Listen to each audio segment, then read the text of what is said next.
eegallu mata dureen arraan tanaa dhugatti gartee akka malee gartee waan ajaa'ibaatu deemaa jira. Dursoo mata dureen ammaan tana as bahaa jirtu keessa marii pirezidantii Ameerikaatii fi pirezidantii Chaayinaa gidduutti turte san irratti waa hedduutu as bahaa jira. Tana keessa pirezidantiin Chaayinaadhaa akkaataa inni Ameerikaa itti akeekkachiise. Yoo isin adaba hin godhanne taate yeroo gabaabduu keessatti lola waliin seenuudhaaf qophiidhaa je'anii afaaniin itti hime. Ogguna kana isin hin jiru. Xi Jinpingin yeroo dheertuu gartee jechoota poolitikaati jechoota hiikamuu barbaaduun haasa'u. Guyyaa kaleedhaa garuu immoo jecha gartee ifate. Akka gaafaranjiin clear language jettuun jecha suduudhaan nama deemu saniin haasa'u godhe jechuudha. Sanirraayis waan hedduu waan isin himutu jira. Itti aansuudhaan mootummaan Ameerikaadhaa pirezidantii Chaayinaadhaa waa lola Iiraan kanarratti nu gargaarii Iiraan tana if duuba deebisii jaaniiniiti gaafatanii jiran. Pirezidantiin Chaayinaadhaa deebii addaa deebii jabduu deebiseefiti jira. Maali deebiin san isiniif hin himuu ta'a. Akkasumatti guyyaa kaleedhaa warreen BRICS ministeeronni BRICS jechuudha walgahii biyya Hindiitti gaggeessaa turan jee isinii himeetiin ture. Walgahii san irratti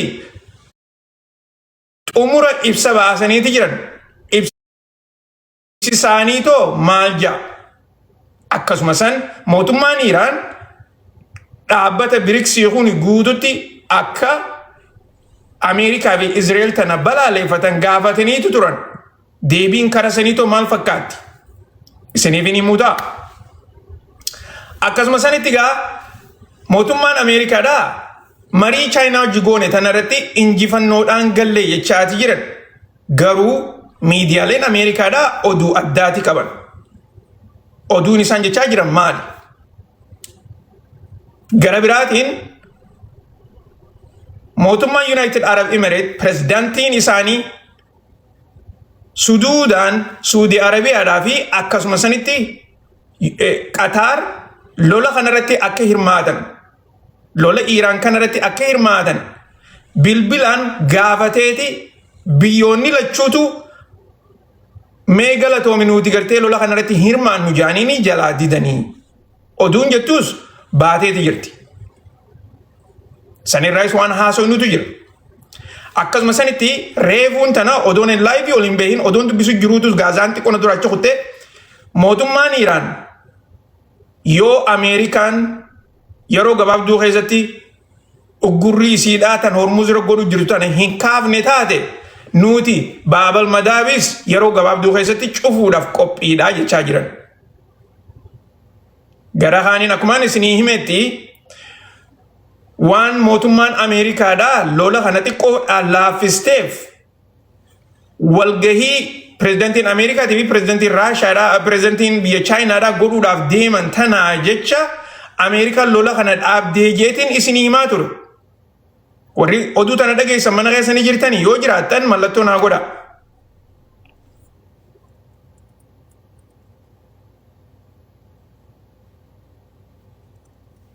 Irraan isinii deebi'a.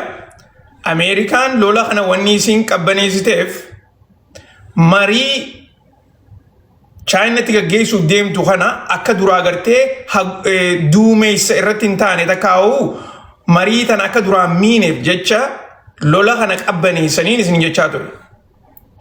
Ammoo odoo pirezidantiin Ameerikaadhaa Chaayinaarraa hin bahin dura akkana laa warri mana kasiiftanii yaadatan. Pirezidantiin Ameerikaadhaa odoo Chaayinaarraa ganama kana hin bahin dura mootummaan Israil nuti lolatti deebuu qabna bira dabranii bikka haleeluuf deemnu hunda qopheeffannee jirra jaanii dhiibbaa pirezidantii Ameerikaarra godhaati jiran. Akkasumatti gaa pirezidantiin Ameerikaatis yeroo xayyaararra jiru miidiyaa wajjin akka haasa'u godhetti Iiraan waan feetee gootee nikulara qabaachuu hin qabdu. Akkasuma san mootummaan Chaayinaadhaa akka gartee warri Iiraan guutumatti Hormuz bananiis nikularaas akka hin qabaanne pirezidantiin China da nu wajjin walii galee jira je'eeti prezidentiin Ameerikaadhaa haasawee jira. Sanirraa deebii prezidentii Chaayinaadhaatis isiniin fiin himaa jechuudha. Na dhagaa jirtanii mi? Warri mana keessa jirtan harka keessaniin taaptaap godhaa oduu gartee karaa oduu teenyaachiin kunne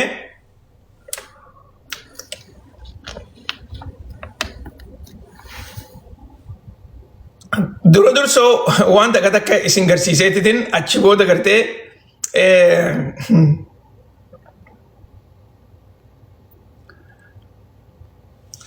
lola Libanaan keessatti gaggeeffamaa jiru kana.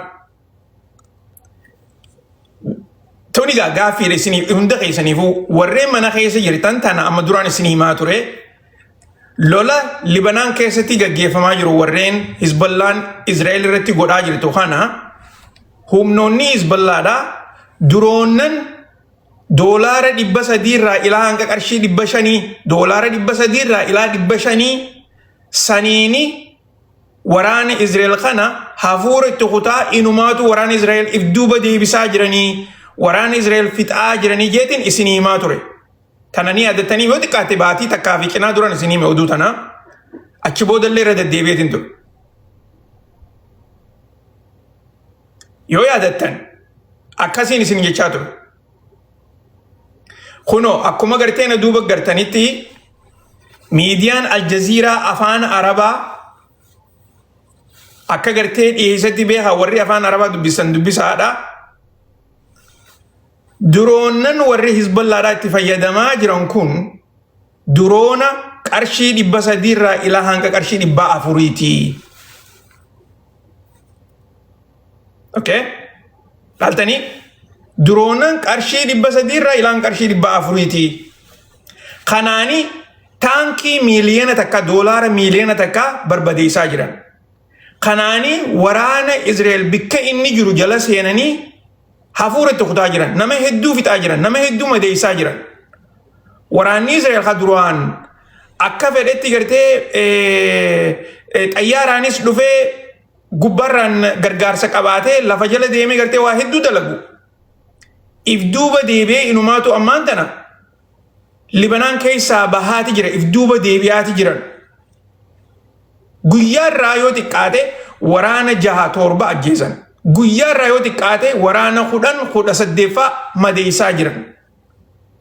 Inumaatu duroonan isaanii ammaan tana bikka barbaade Israel keessa deemeeti bikka gartee bikka silaa gartee basaastummaa adda addaa irraa hojjetan bikka ajajoonni waraanaa taa'u bikka sanfaa haleelaa jiran. So tanaas dhagahuu qabdanii isiniin jechuu barbaada akkumaan gartee isinii himaa ture sanitti kunoo laala. Ifi isaaniitiif mirkaneessaa jiran warri miidiyaadhaa doolaara 300 irraa ilaa hanga doolaara 400 waan geessuutu taankii doolaara miiliyoona takkaa balleessaa jira. Okay? Akka feete tujjaara taatu lola kanaa kana yeroo dheertuu oofuu hin dandeessu. Akka feetetti tujjaara ta'e qabeenya feete qabaadhu. Qarshii 300 fi doolaara miiliyoona takka waliin baadhatu jechuudha. Yoo xiqqaate taankii gartee markabaa tajaajilin tana eeguma lolli Libanaanii fi Israel jidduutti baatii tana keessa baatii lameen tana keessa eegale. Yoo xiqqaate taankii 100 takkaa oli kan duraa barbadeessan. Taankiileen tuni doolaara miiliyoona 100 takkaa oli jechuudha. Taankii nagaa oguu barbadeessan taankii qofaa miti namaatu keessa jira. Beekaa. Taankiin tuna maalis kophaan deemtu. Taankii 2-3 wal jala deema. Jarri kun gartee tana hunda duroonnan kaan deemee basaasa kaan deemeeti dhawa. Viidiyoolee adda addaatu jira silaa viidiyoo asitti isin garsiisuu hin danda'u.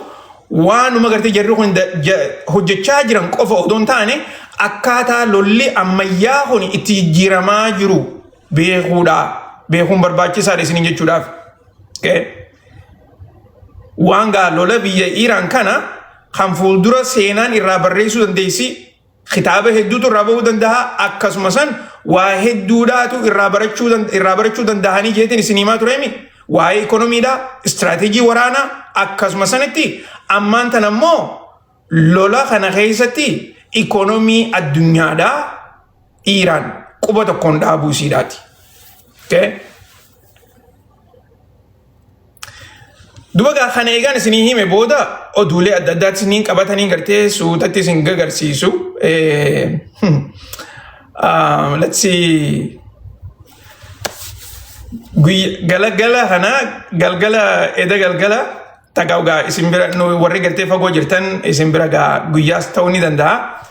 Akkuma gartee na duuba gartan kanatti dubbii himaan paarlaamaa biyya Iiraan akka barruu tana akkaawuntii isaa gubbaarratti maxxansetti ikonomiin Ameerikaadha. Okay?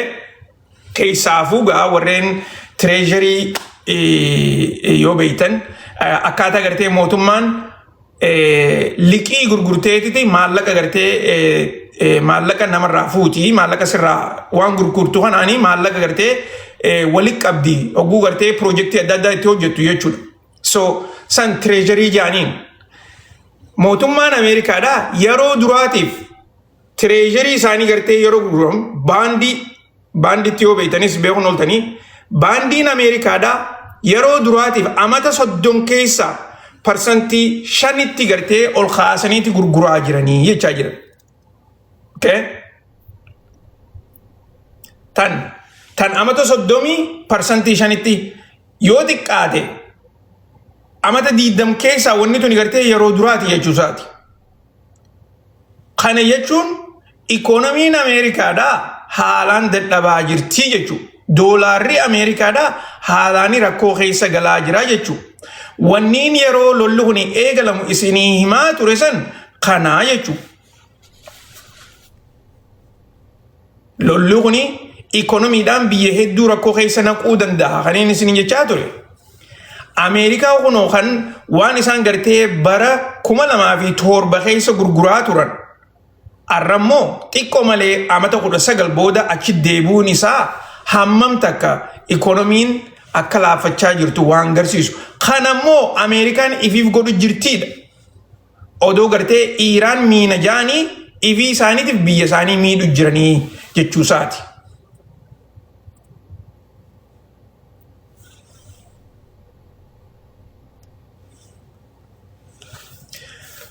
Dubagaa mootummaan Ameerikaadha tanaatan gidduu waraana 4,000 kan silaa Poolaandii dhaquun irra ture torbaan kana keessa akkan dheyne hambisaniiti jiran.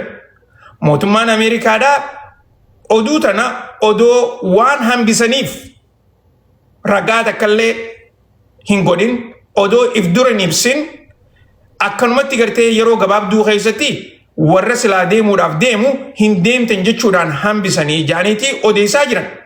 Akka gartee oduuleen biraa oduu tana mirkaneessisutti waraanni Ameerikaadha kan duraan karaa Poolaandii deemu Poolaandii dhaqanii waraana Ameerikaa kan Yurooppii jiru kana gargaarsa godhuudhaaf enforce godhuudhaaf kan duraan deeman san amma garuu immoo waraana kana karaa jiddu galeessa baata kaammoo Eastern Asiaatti gartee achi erguuf deemanii jaaniitii odeessaa jiran. Kana keessatti gartee waniin isin yaadachiisuu barbaadu eegalli lolaa ammaan tanaa kuni Hormuuz haa taatu malee Hormuuz keessa dubbiin gartee karaa Eeshiyaadhaatti achi siquudhaaf deemtii waniin isin jechaa jiru sani jechuudha. Warri ammaan tana dhufaa jirtan dhiyaadhaadhaa eegaa oduu teenya akkaataa adda addaatti gartee proogiraama kana isinii himaa jirra. Warreen karaa gartee YouTube'dhaa dheeytanii amma dura subscribe godhinis dhaqaa subscribe godhaadhaa. Karaa barruutiin Facebook irratti nu agartanii asumaanis gartee karaa TikTok kanaanis hamma dandeenyutti oduu asiin ni dhiyeessina. Hanga TikTokiin kunin nu dhiisu jechuudha. Yoo gartee TikTokiin nu jabaate asirraa godaannee karaa Facebook karaa YouTube'dhaa deemuun keenya waan hin oolle kana hunda gartee quba qabaadhaadha. Warri amma dhufaa jirtan garuu immoo harka keessanii taap godhaadha. Nama muraasa irratti hin dhiisinaa. Daddafaatii gartee bikka nu barbaachisan takkaa gartee at least goolii 100 ta'uu 100 ta'uu 150 ta'uu geessaa isin jenna.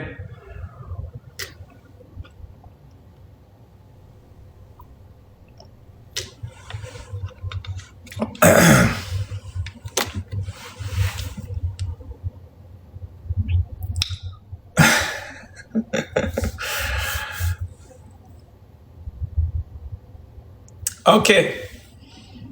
Itti fufna.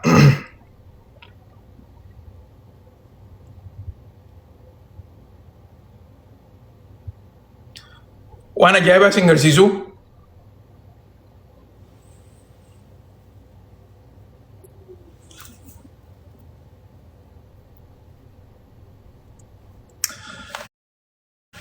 Okay, so guyyaa lameen dabre kana keessatti Prime Minister tichi biyya Israel Netanyahuun UAE jidduu lolaa kana dhaqee ture jeetetiin isin himaa ture. Oduu sanni yaadataniimi. Eega san booda mootummaan United Arab Emirates akka gartee barruulee isaan asirra maxxansan tanatti Netanyahuun afaan Arabaatiinis godhaniiti afaan Faranjiitiinis godhan. Deebiin tuni gaa isiniif haa galtu. Netanyahuun afaan saatiin je ani United Arab Emirates dhaqeetiin achitti jidduu lolaa san marii godhaa ture je afaaniin dubbate. Akkasuma san ammoo basaastonni warra Iraanis irra dhaqqabaniiti turan. Okay? Inuma ministertichi hajaalaa biyya Iraan afaaniin dubbate. Waan waraanni keenya nutti himaa turan. Kunooti Netanyahu mataasaa afaan saatiin gartee mirkaneessee oduu tana gartee isin himaatiin ture jechuudha. Amma deemnee eessa dhufne? Akkuma gartee barruu tana na duuba gartanitti gurbaan gartee Abdul Halaq Abdullah Hajaaniin kuni barreessaa inumaatu gartee nama mootummaa United Arab Emiratesitti akka malee dhiyaatu namni hedduun gartee gorsaa NBZ tifaa jaanii. Garuu gartee inni profeesara University barsiisa United Arab Emirates keessatti jechuudha. Akka gartee barruu tana asirratti inni barreesse namtichi jibbamaan duguuggaa shanyiidhaa ummata Falastiin irratti gartee hojjechaa jiru akkamitti biyya teenya dhufaa ijoollee xixiqqoo Falastiin gartee Gaazaa keessatti fixaa biyya tana gartee seenuu hin danda'u nuti kana gartee guututti mootummaan teenyaas inumaatu gartee nuti guututti balaaleeffannaa yaadachuu barreessee jira jechuudha. Amma gaa mootummaan United Arab Emirates akkuma ibsa kana baasanitti maal godhaa jiran? They are actually doubling down jechuudha. Akkana jechuun gaa waan kijiba tokko kan tarata akka gartee dubbatan san kijiba biraatiin takkaa'u gartee yaada biraa gubbaraan itti dhiheessaniiti asiin dhufne oduun tuni sobaa jechaa jiranii jechuudha. Isinii galtee? Garuu wanni nama ajaa'ibsiisu mootummaan United Arab Emirates Netanyahuudhaan nama duguuggaa shanyiidhaa ilmaan xixiqqaa fixaa jiru akkasuma sanitti gartee nama gartee badii balleessee mana seeraatti gaafatamu jiru jedhanii barreessuun kuni hammam takka gartee waan biyyootan Arabaa kuni takkaan siidhaa ilaamaan tanaa hin jiin garuu United Arab Emirates hammam takka hariiroo Israil hojjeka qabdu irraa dubbanneeti jira. Namtichi kun ammoo bikka san dabree dila kana gartee jechoota kana asirratti gartee kanatti tarreessuun isaa hammam takka hariiroo United Arab Emirates fi akkasuma san hariiroo isaa tamataa namticha kana tan Netanyahuuti miti tamataa isaatii fi hariiroo United Arab Emirates tan mootummaadha rakkoo jidduu akkana hiixuu isinii himu jira. Okay? Warri United Arab Emirates akkuma nama dura isinii himaa turetti keessaafu warreen analysistoonni isaanii kan TV irra ta'anii gartee odeessan hundinuu warra Israel faarsaa ture ammallee faarsaati jiran inumaatu isaan irra hedduun isaanii Saudi Arabiyaa faadha arrabsan malee Saudi Arabiyaa fi Qatar faa arrabsan maaliif lola kanarratti gartee isaan cinaa dhaabbachuu diduudhaan takka ammoo akka isaan Iraan haleeluu barbaadanitti wajjin dhaabbatanii Iraan haleeluu diduu isaanii irratti jechuudha. Dhaadannoo isaan dhiheessaa turan isiniif himaatiin ture. Tan ammoo quba qabaadhaadhaa tana itti deebuu teenya dubbiin tun asitti dhaabbachuudhaaf hin teessu. Tana gartee ammaan tana qalamaan tuqadhaati deebii warra Israa'elii fi akkasuma san mootummaan haareetti gartee dubbii tanarraa dubbachuu teessu itti deebuu teenya. Biyya Arabaa keessa teessee Netanyahu akkanatti arrabsite keessaafuu biyya Arabaa keessa United Arab Emirates teessee Netanyahu akkanatti arrabsitee nageenyi hin jiru. Okay?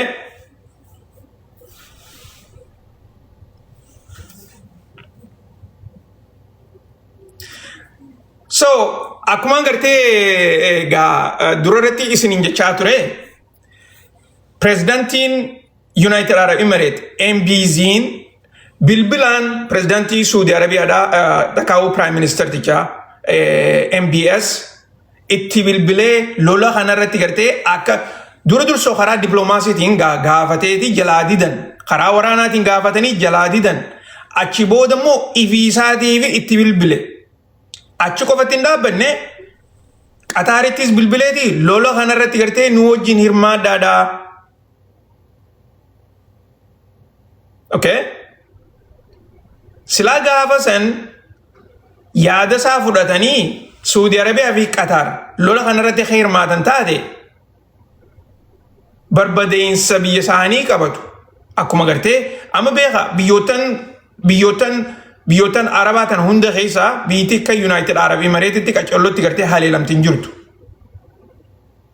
Wanni irraa haasoo jiru kaampii waraanaatii miti beeka. Kaampii waraana Ameerikaatii miti.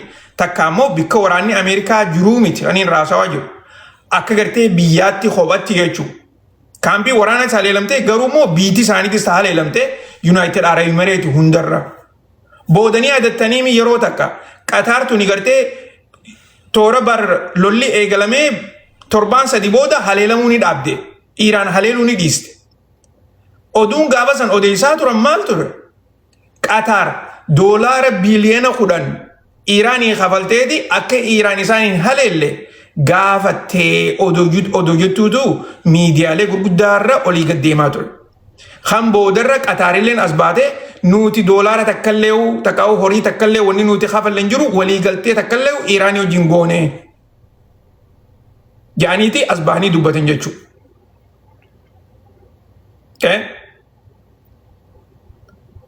Amma immoo warri gartee United Arab Emirates gabaabinatti wanni isaan godhaa jiran karaa diploomaasii bira dabraniiti amma diploomaasii karaa ifaatti godhaa jiran takkaa'u gartee karaa miidiyaatti as bahaniiti miidiyaa keessaan Saudi Arabiyaa fi Qataaritti haasawaa jiranii jechuudha. Ammallee akka isaan lola kanarratti hirmaatan waan barbaadaniif jecha.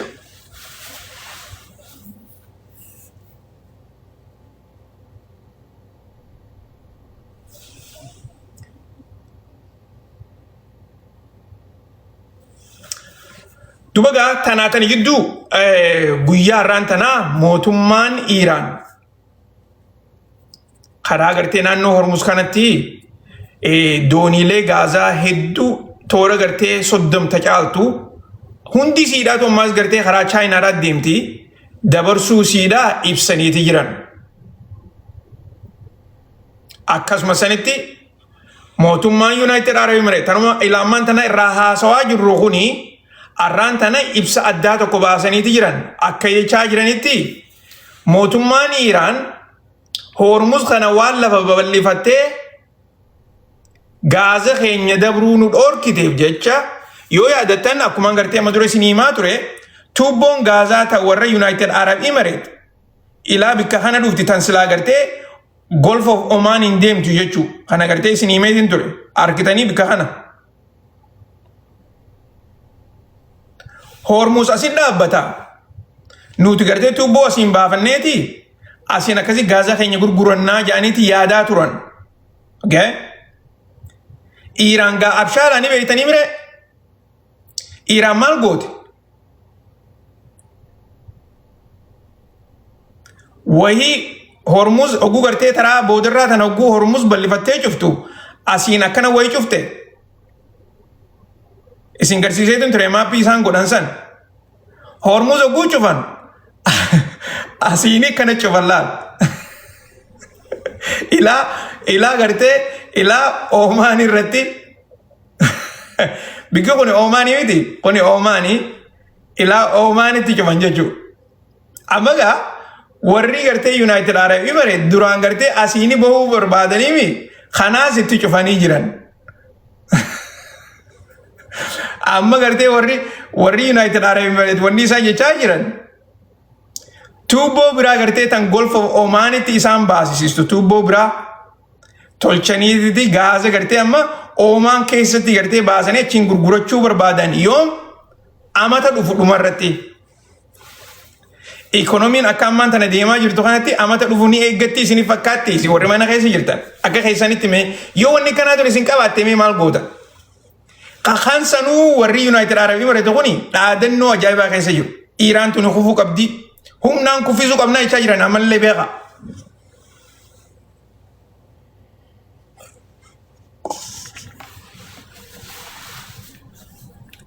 Waan ajaa'ibaati bara. Dhiyaadhaa warri ammaan tana dhufaa jirtan hundinuu isinin harkaa salaamtaa teessanis fudhadheetiin jira. Salaamtaa tiyyaleen isinaadha qabdu. Harka keessaniin taap godhaa waliif sheer godhaadha. Dhugatti gartee wanni ammaan tana deemaa jiru kuni lola marsaa itti aanuuti. Kana hin raanfatina. By the way, yeroo biraatiin isinii hima garuu immoo lolli ammaan tana asirraa jijjiirameeti lafarratti gartee eegalamuudhaaf ta'a. Lolli lafarratti jijjiiramuudhaaf deemu lola afaan qawweetii miti beeka. Lola ikonomiidhaa duruu jijjiirameeti jira. Kan gartee warri Iiraanii fi Raashaan akkasuma sanitti Chaayinaanis daldala isaanii karaa baharaatirraa lafarratti deebisaa jiran. Kana keessatti biitika Paakistaanii fi Hindiitis irratti hirmaachuudhaaf ta'an. So sanirraa gartee wanta akka takkitaniin isinii immoo booda irratti ammaa miti guyyaa biraatiin isinii hima waan ajaa'ibaatu as deemaa jira. Dubagaa oduu gartee keessan kunne mee oduu ajaa'ibaa takkaan isin garsiisa. Mee warreen gartee egaa dhugatti ijoolleen gartee yuunivarsiitiilee keessa jirtan warreen herrega hojjechuu dandeessan yoo jiraattan namtittiin takka seenaa dalaydee jirti. Seenaa tana laala. Seenaan tuni maal jetti? Seenaan tuni wanni isin jettu namtittiin tuni jaarsaan barbaadaa jetti. Jaarsaan barbaadaa. Yoo gartee ati nama abshaala takka yookaan nama ismaartii taate gartee lakkoofsi xiyya kanaa jechuu jirti. Lakkoofsi xiyya kanaati gaaffii tana gartee yoo solvi goote gaaffiin tuni namni beeytan waa hundaa keessa jira keessaafuu herrega keessa. Gaaffii tana gartee yoo solvi gootan bilbila xiyya harkattanii. Tanaafuu bilbila xiyya gartee asirraa ni harkattaniiti bilbila xiyya fudhadhaatiti naa bilbilaadhaa jechaa jirti. Footoo kaafadhaa. Yoo Ameerikaa isin fiddee maaltu beeka? Isinii galtee? Footoo kaafadhaati itti gartee herrega kanarratti hojjedhaadha. Booda gartee Jamaal bika kanaan na dhibeetiti gaaffii tana akkamittiin deebiseettanii gama dubatiin nan gaafatina ammaan isinii hima. Anaa miti gartee gaaffii tana uume isiitu uume. Namni kana ga'ee jira isinii galtee jaarsa barbaada akkana ga'anii jiran.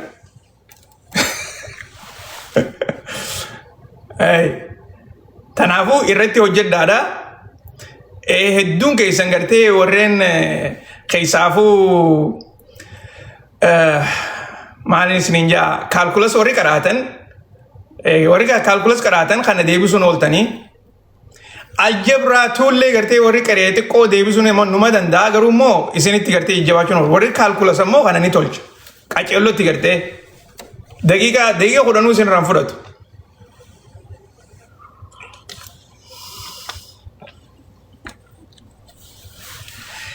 Isinii galtee mee amma jijjiirama bareedaa isinii qabdi jechuudha beeka. Ayyee iskiriinshaat godhadhaa.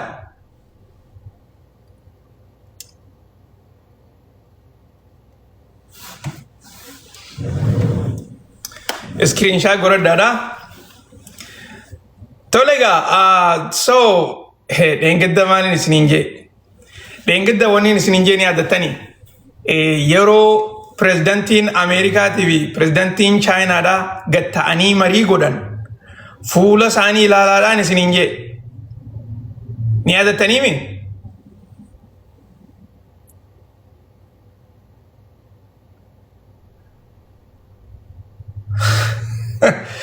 Akkasuma asumaan isin injee ni adatanii mi oguu walitti haasa'uun gartee fuula isaanii qacoloo laalaadhaan isin injee. Sanirraa hoo gartee arra qophiin tiyya silaa ta'arraan tana fuuluma isaanii san qofarraa isinii haasa'e waa hedduudharraa baratan jeetii yaada.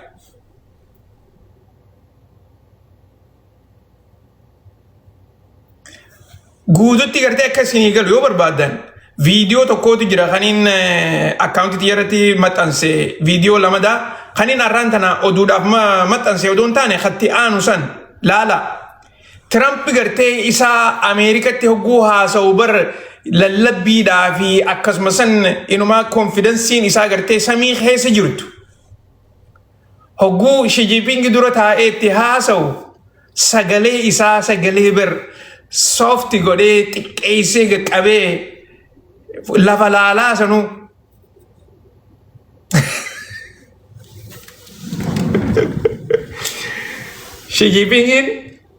Shijipingin laal. Hogguu haasa'uu keedansiidhaan haasa'u. Okay? Keedansii gaa yoon beeyne. Haasa'u Shijipingin hogguu haasa'u dursoo sagalee oliin kaasu namuma fedhe wajjin hogguu haasa'u. Sagaleensaa sagalee salphoo garuu immoo akkasitti haasawaati hallayyaa seeni siin jaa. Akkasitti si haasawaati waan nuti jenne godhii siin jaa takka agartee waaqatti si galchinaa siin jaa.